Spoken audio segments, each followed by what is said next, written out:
Hello viewers, we are again in the show.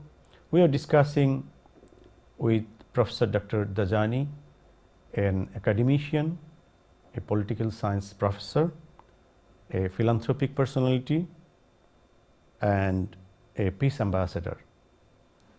We are talking about the past of PLO, and he was engaged with the guerrilla wing of very veteran wing of PLO during his student he was a student of university at Lebanon, and we are talking about why PLO was not fully made the history of success, though it was in peace negotiation, and we are talking about the part of Hamas and how it is Palestinian divided into two major wings, and where is the role of Israel also involved directly or indirectly. Now, Professor Mohammad Dajani, I want to ask you about Wasatiyah. Nowadays, you have started this movement from last more than 1 decade ago. What is this? Is it a non-government organization or a political forum or a civil rights activity, or what is it, and how all of the above. you are thinking it here? In the sense that it was the reason how it was inspired or started. It was back in 2006, late in the year, and it was Ramadan, and on a Friday morning I was standing on the balcony of my house overlooking an Israeli checkpoint, and there were hundreds of people standing against the checkpoint wanting to go to Jerusalem, and the checkpoint was preventing them from crossing because they did not have permits to go to Jerusalem. Yeah. And so the soldiers at the Israeli soldiers at the checkpoint were pushing them back, and they were trying to persuade them not to cross, or to pressure them not to cross, and they were throwing at them tear gas, and I thought that it will be a moment where there will be shooting and there will be people being killed.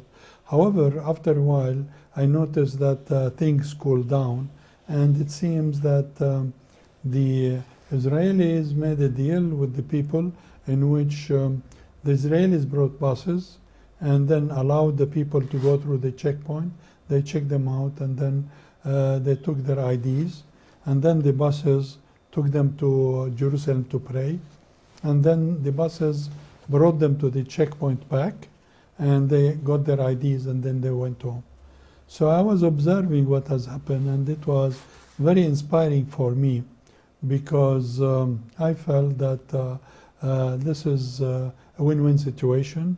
The soldiers were worrying about people carrying bombs or knives or things, and the people wanted to go to pray. However, I looked at the people and thought that those are religious, but they are moderate.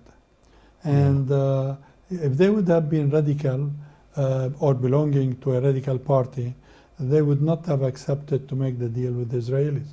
In Palestine, we have 10 Islamic parties and around 40 secular parties. And the Islamic parties are extremists. They believe that Palestine is an Islamic waqf, which is Islamic endowment, which there is nothing in the books to say that. And at the same time, they advocate a military option rather than a diplomatic one. They do not advocate any negotiations with Israel or recognition of Israel. The seculars are also, they don't believe in having religion as part of their strategy.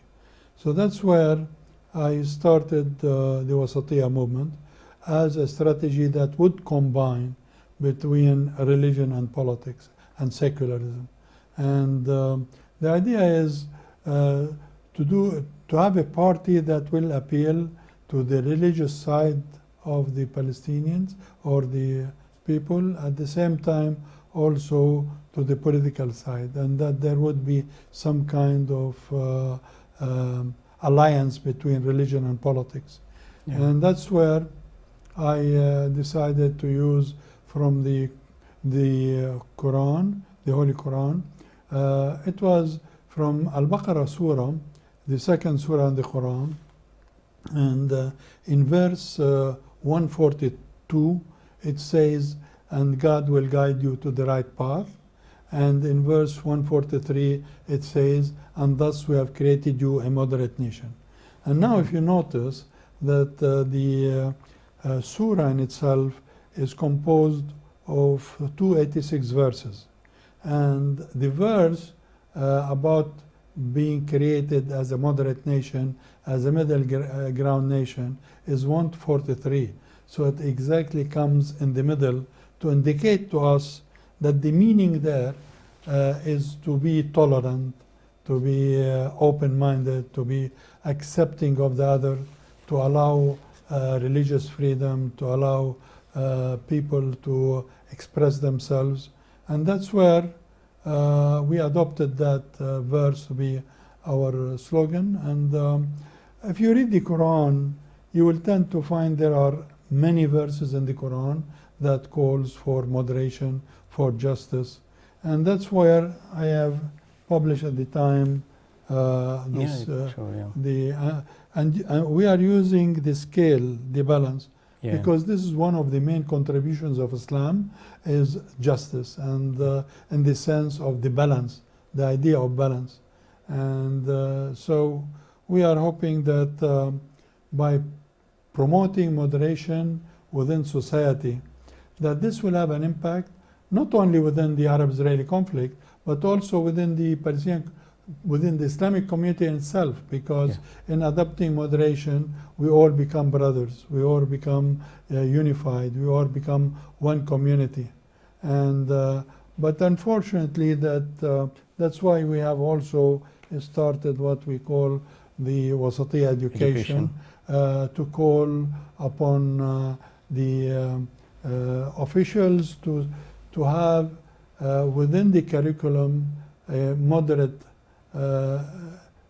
teaching, moderate view of Islam, and to have within the curriculum stories, narratives, values that will bring us together rather than those that separate us. Yeah, that is more extreme, I think, what you were saying. That is, in Surah Baqarah, I was about to ask the same question, that how you got it. You already explained that in the Surah Baqarah, there is 286 total verse, and 142 and 143. It is described that the middle ground, Allah made us, Allah made this world and everything just for middle path, not for any extreme anything. So this is the issue. But people, and in terms of the practice of the society in everywhere, people are very generous, and for this why I think you are giving emphasis people to people dialogue. But government are involved so many things, so many ifs and buts, and sometime some government they are always in practice to encourage radicalization, and their diplomatic different practice also promote the same as well. So how people to people negotiation, people to people conversation and dialogue should be promoted? How? Because there are some bars, there are some boundary, there are some restrictions in everywhere. By education. I believe that we can move on with education, and through education we can see what is meant within the Quran. Because here there are two sources for Islamic teaching. One is the main source, which is the Quran, the Holy Quran, and then the subsidiary source, which is the Sunnah. And one is the Word of God, and the other is the Word of man, and it is the and the Prophet being the messenger of God. And so with the Holy Quran, extremists cannot add or change. So what they do is they misinterpret. They take a verse and change the interpretation of it to suit their political agenda. While with the Hadith, they have enriched the Hadith with other quotations that have no status. And so when we look at it, we believe that we would like to see that the Hadith does not complement the Quran, because the Quran is not supposed to be is supposed to be full and complete, and then to see that the Quran, that what is being interpreted as what being quoted as a Hadith does not contradict the Quran, and so here that's also what we are teaching in Wasatiyah, to have our young people be educated, to be able to look at the verses, at the Quran, and understand it well, and understand it as a message to humanity. Because I think that extremists are teaching it as if it came to replace Judaism and Christianity, while this is not the case. And so there a lot of interpretation within the Quran are interpretation to say this is anti-Jews and anti-Christian, which is not the case. Yes. And so that's why, and for instance, they take the word to وَكَذَلِكَ جَعَلْنَاكُمْ أُمَّةً وَسَطًا, the wasat, which mean middle ground, tolerance, temperance. They take it to claim it means that we are middle between Jews who killed prophets and the Christians who made their prophet a god, and which is the wrong interpretation, because Islam came as a message to all humanity. Of course. Thank you very much, Professor Dajani. I think this is the main spirit of Islam, and Islam is itself a secular religion because it recognizes all the rights of all other religious groups, all minorities, and every section of the people, privileged or underprivileged groups. And so there are so many instances you already mentioned. And any reform movement anywhere of the world, this is not a bed of roses, not a simple thing. And Professor Dajani has some struggle, and now we can see a very short video. We can see actually what was happened when he started this movement, and then we will discuss about the aftermath and the struggle and the effects and how the issues can move on. Please, we can watch the video.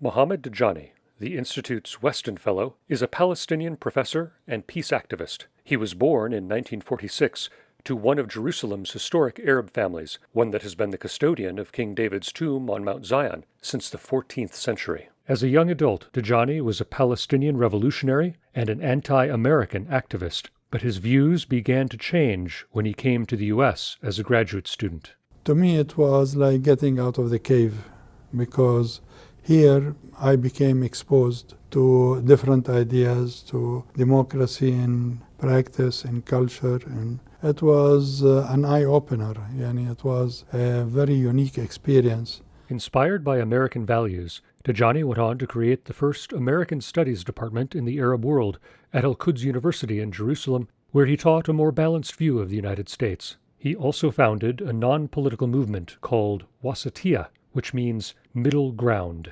Wasatiyah promotes tolerance and moderation and teaches how those values are reflected in Islam. Both his work with Wasatiyah and his teaching of American studies reflect Dajani's belief in the importance of empathy for reaching reconciliation. Last year, he bravely took a group of Palestinian students to the Auschwitz death camp in Poland.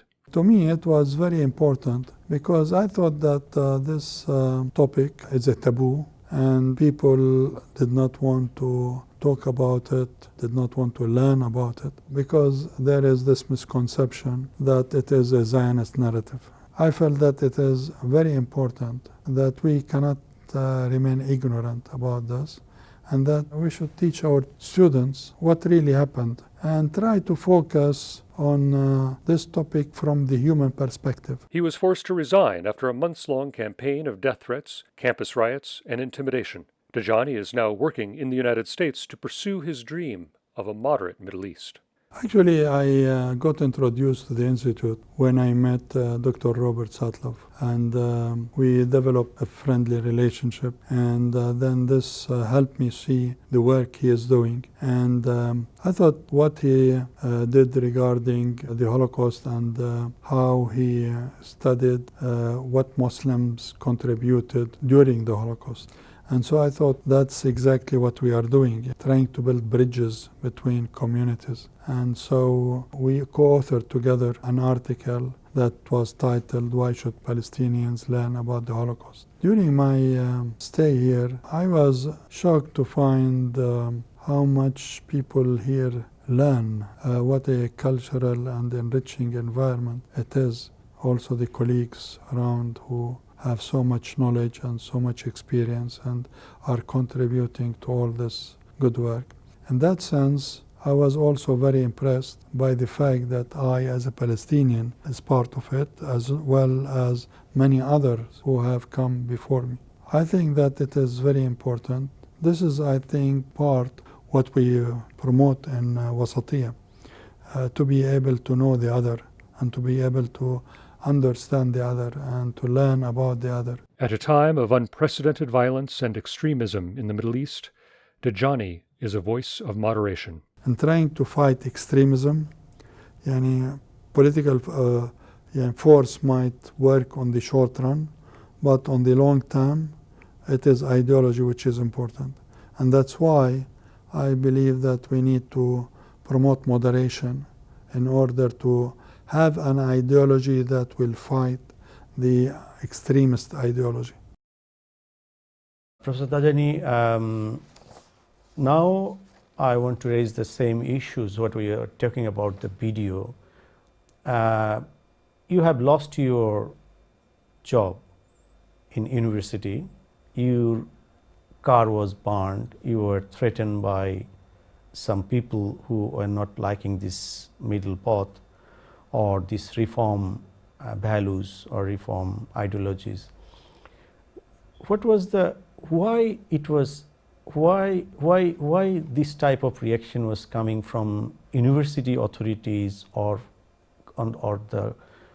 in general from your society? Why? I was the founder of the American Studies program at the university. It's a graduate master's degree program, and I was the head of the libraries at the university. And so as part of my educational mission was to educate students and give them knowledge, even by breaking taboos. And one of the taboo in Palestine and the Arab world and the Muslim world is the Holocaust. Yeah. And so what happened is that we decided to do a project in order to study reconciliation and how does understanding the misery of the other, the suffering of the other, will impact your feeling for reconciliation. And so we took 30 Israeli students to a Palestinian camp, refugee camp, so that they could learn about the suffering of the Palestinians. And then we took 30 Palestinians, actually 30, but then they dropped to 27 Palestinian students to Auschwitz in Poland. And the idea was to have them look at the suffering of the other and study its impact on them regarding reconciliation with the other. And so at the same time, for me, it was I wanted my students to learn, to have knowledge about what happened in the Holocaust, because unfortunately it's not being taught as part of the educational curriculum, and also that whatever is being taught about it within the Arab world, within Palestine, is not documented. It's not true. There is a lot of denial, and there is, and so we also started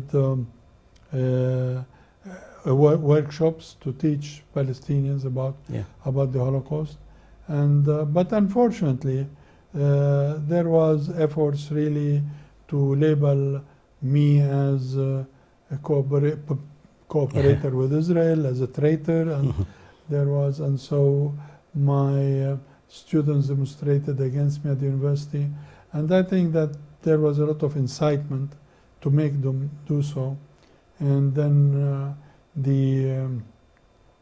I was forced to resign from my job, and then my car was torched, and I was also threatened in order to stop teaching. But I see it from also a religious view, in the sense that the Holy Book tells us and say, God advance me in knowledge. And those who are learned are not of the same level as those who are not learned. And so I believe that Professor, I think we can remember the life of our Prophet as well, because any reform or anything good, anything light, that definitely should face very critical reality and very tough reality. What we have learned already, we have seen some on video as well. So we are at the end, nearest to the end. I want to request you to say few things regarding your very important one thing. Your goal is to make it reality, that this is the reality, that is Jewish state Israel and an Arab state Palestine. So and the protection of minorities in both states. So in this movement, how your movement will contribute where radicalization in every side, particularly in Israeli side, you see what is going on, we everybody know, and in Palestinian side there are so many ifs and buts are going on, and you see where we are now sitting here, chief priest of Jewish, they are interfering in British politics as well. So there are so many questions. I am not going through any moral or any particular issues, but I am talking about that this crucial reality, how your movement will contribute for reconciliation, and to do you see any light end of the tunnel? Definitely. The work with wasatiyya and our work with moderation, we view things as a cycle. And so by promoting moderation within both communities, the Palestinian community and the Israeli community, we are hoping to create an environment that's conducive for reconciliation. And then reconciliation ushers in negotiations in good faith. Negotiations would lead to peace and to a comprehensive, just solution to the Arab-Israeli conflict. Eventually, this will cause prosperity, and this would bring in democracy and development and cooperation within the region. And so that's our vision, and that's why we believe that if an Israeli sitting in Tel Aviv watching a Palestinian in the Palestinian territories, or a Palestinian observing an Israeli, that they will hear that there is a message of peace between them, and harmony. And that and in this way, one does not want to kill the other, and one does not want to annihilate the other, and both are willing to share the land rather than to take over the land and reject the other. And so that's where we are trying to build bridges between both communities, in order that we can communicate the message that we would like to have peace within our community and your community as the other. And in this way, we want to promote the peace camp within Israel. As a result, we don't call for boycotts. We call for normalization. To know each other and to just move on to by because harmony and we to believe know that each other, yeah. in boycotts you build walls, and in Yes. walls you have enmity. While Okay. without the walls, you can communicate, you can talk. Our the solution here, it's not a win-lose situation. Yeah, Yani Dajani, we need to make it a win-win situation. Yeah, I'm requesting you. Already, we know you are networking with Arab peace-loving groups, academicians, and peace groups, or there are some reconciliation groups working for reconciliation worldwide. You are networking with them. You are building bridges within the communities and within the Palestinian and Israeli institutions as well. So, and you also going to work in United Kingdom as well. What is your last message to our viewers? Because this television, TV1, is also working for the same. TV1 means one God, one everything. So what is your last call to the viewers and this interview? I will say the same thing I've said in other forums, in other universities, in other countries. Particularly, I was in South Africa, and I noticed that there are within the universities, within the communities, there are two camps. There is one pro-Israel and one pro-Palestine. And my message was at the university at the time was, don't be pro one party against the other party. Don't be pro-Israel or pro-Palestine. Be pro-peace, be pro-reconciliation. And in this way, you are being pro-humanity. You are being pro-Israel, pro-Palestine, and serving. Instead of importing our conflict to your country, export to us your Nelson Mandela's concept of rainbow and pluralism and diversity within the community, which is the message of Islam. And this is basically the message of Islam is a message of peace. It's a message of love. It's a message, and extremists try to make it a message of hate. But in our work, we are trying to reform this concept within the communities, within even the Islamic communities. And so we are hoping that our youth will work for moderation and will learn Islam from the wasatiyya perspective.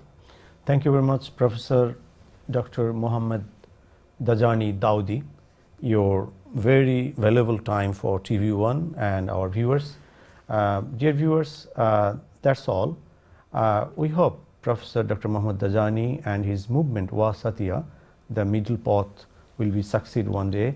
And not only for his geographical area between Israel and Palestine, but also in worldwide, where conflict is going on, but for religion, for ethnic rights, for democratic rights, and for other things, reconciliation, dialogue, and just move on the way of peace. Dear viewers, thank you very much for watching this show, and see you soon and later for other shows. Thank you very much. Thank you.